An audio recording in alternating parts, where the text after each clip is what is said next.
ಈ ಸಂಸ್ಕೃತ ವಿಷಯದಲ್ಲಿ ಒಂದು ವಿಷಯ ಮಾತಾಡ್ತಾ ಇರ್ತಾರೆ. ಅಂದರೆ ಸಂಸ್ಕೃತದಲ್ಲಿ ಒಂದೇ ಪದದ ಕೇಳಿಸುತ್ತೆ, ಒಂದೇ ಪದ ಅನಿಸುತ್ತೆ, ಆದರೆ ಅದರ ಅರ್ಥ ಬೇರೆ ಇರುತ್ತೆ ಅಂತ. ಹೌದು ಹೌದು. ಸೊ ಒಂದು ಶ್ಲೋಕ ನಾವು ಅರ್ಥ ಮಾಡ್ಕೊಳ್ಬೇಕು ಅಥವಾ ಒಂದು ಸಾಲನ್ನು ಅರ್ಥ ಮಾಡ್ಕೊಳ್ಬೇಕು ಅಂತ ಹೇಳಿದ್ರೆ ಅದೇ ಪದದ ಮೇಲೆ ಅದರ ಅರ್ಥ ಅಲ್ಲ, ಅದರ ಸಾಂದರ್ಭಿಕ ಅರ್ಥ ಬೇರೆ ಇರುತ್ತೆ ಅಂತ. ಹೌದಾ? Can you give one example? ಹೌದು. ಇವಾಗ ನೀವು ಹೇಳಿದ್ದು ನಿಜ. ಒಂದು ಪದಕ್ಕೆ ಇವಾಗ ಕೇಶವ ಅಂತ ನಾನು ಹೇಳ್ತೀನಿ, ಆ ಪದದ ಅರ್ಥ ಏನು? ಕೃಷ್ಣನ ಹೆಸರು ಅಂತ ಕಾಮನ್ ಅರ್ಥ ನಾವು ತಗೊಳ್ಬಹುದು. ಅದೇ ಒಂದು ಶ್ಲೋಕದಲ್ಲಿ ಕೇಶವಂ ಪತಿತಂ ದೃಷ್ಟ್ವಾ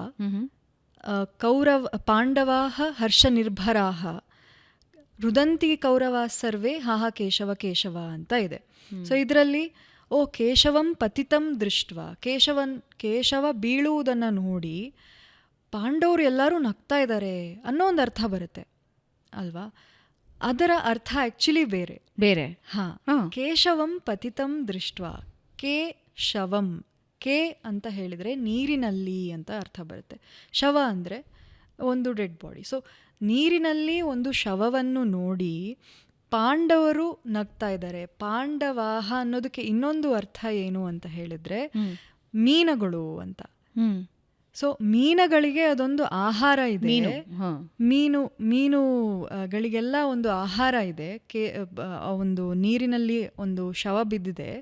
ಮೀನುಗಳು ಯಾಕೆ ಹರ್ಷ ನಿರ್ಭರ, ಎಷ್ಟು ಸುಹರ್ಷಿತರಾಗಿದ್ದಾರೆ, ಎಷ್ಟು ಖುಷಿಯಾಗಿದ್ದಾರೆ, ಯಾಕೆ ಅಂದರೆ ನೀರಿನಲ್ಲಿ ಒಂದು ಶವ ಬಿದ್ದಿದೆ, ಆಹಾರ ಸಿಕ್ಕಿದೆ.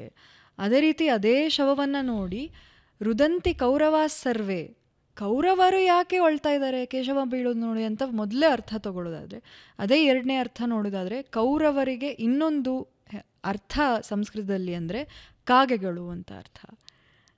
ಸೊ ಪಾಂಡವಾಹ ಅನ್ನೋದಕ್ಕೆ ಇನ್ನೊಂದು ಅರ್ಥ ಮೀನ, ಕೌರವಾಹ ಅನ್ನೋದಕ್ಕೆ ಇನ್ನೊಂದು ಅರ್ಥ ಕಾಗೆಗಳು, ರುದಂತಿ ಅಂದರೆ ಅವರು ಕೂಕ್ಕೊಳ್ತಾ ಇದ್ದಾರೆ.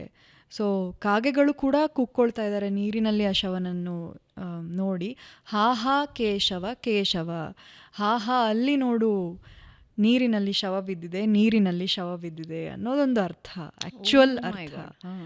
ಅದನ್ನು ಆ್ಯಕ್ಚುಲಿ ನೋಡೋದಾದರೆ ಕೇಶವಂ ಪತಿತಂ ದೃಷ್ಟ್ವಾ ಪಾಂಡವ ಹರ್ಷ ನಿರ್ಭರಾಹ ಅನ್ನೋದಾದರೆ ಪಾಂಡವರು ಯಾಕೆ ನಗ್ತಾ ಇದ್ದಾರೆ ಕೇಶವ ಬೀಳೋದನ್ನ ನೋಡಿ, ಕೌರವ್ರು ಯಾಕೆ ಅಳ್ತಾ ಇದ್ದಾರೆ ಅನ್ನೋದು ಒಂದು ಅರ್ಥ ಆಗ್ಬೋದಿತ್ತು. ಆದರೆ ಇಲ್ಲಿ ಆ್ಯಕ್ಚುಲಿ ರೈಟರ್ ಬರ್ತಿದ್ದು ಇಟ್ ಈಸ್ ಲೈಕ್ ದಿಸ್ ಅಂತ. Such simple scenario. ಮೀನುಗಳು ನಗ್ತಾ ಇದ್ದಾವೆ, ಕಾಗೆಗಳೆಲ್ಲ ಕುಕ್ಕೊಳ್ತಾ ಇದ್ದಾವೆ, ನೀರಿನಲ್ಲಿ ಒಂದು ಶವ ಬಿದ್ದಿದೆ. ಇದಿಷ್ಟೇ ಸಿನಾರಿಯೋನ ತಗೊಂಡು ಈ ರೀತಿ ಎಕ್ಸ್ಪೆರಿಮೆಂಟ್ ಕೂಡ ಮಾಡಿದ್ದಾರೆ ಸಂಸ್ಕೃತದಲ್ಲಿ. ಓ ಮೈ ಗಾಡ್. ಅಂದರೆ ಸಾಂದರ್ಭಿಕ ಅರ್ಥಗಳು ಏನಿರುತ್ತೆ ಅನ್ನೋದು ತಿಳ್ಕೊಳ್ಬೇಕಾಗುತ್ತೆ. ಎಸ್, ಕಾಂಟೆಕ್ಸ್ಟ್ ಎಲ್ಲ ನಮಗೆ ಗೊತ್ತಿರಬೇಕಾಗುತ್ತೆ.